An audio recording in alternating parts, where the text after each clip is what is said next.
இந்த இந்த வீடியோவில் வந்து நமக்கு டெல் இன்ஸ்பிரானுடைய 3-4 சீரீஸில் உள்ள லேப்டாப் பார்க்க போகிறோம். இது வந்து நோ டிஸ்பிளே, பேசிக் வோல்டேஜ்லாம் வருதான்றது பார்த்துருவோம்.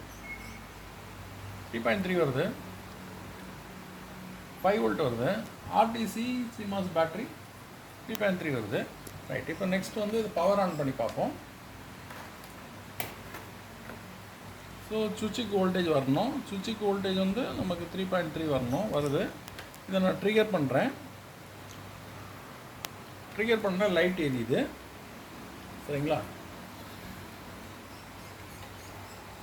லைட் எரியுது. பேசிக் வோல்டேஜ்லாம் வருதான்றதை பார்க்கலாம். ஸோ 0.9 வருது. ஓகே, இதெல்லாம் கோர் வோல்டேஜ். இதெல்லாம் கோர் ஒரு 1.07 வருது.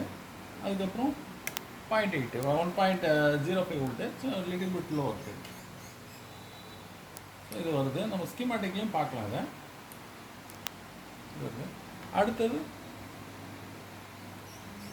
1.5 ரேமுக்கு, அதுக்கப்புறம் 1.8 வோல்ட்டு. ஸோ இந்த வோல்ட் எல்லாமே வருது. ப்ளஸ் வந்து லாஸ்ட்டாக வரக்கூடிய சிக்னல் வந்து பார்த்திங்கன்னா பிஎல்டி ரீசெட்டு, பிளாட்ஃபார்ம் ரீசெட்டு, அந்த சிக்னல்லாம் வருது. ஸோ அதை வந்து நம்ம பார்ப்போம்.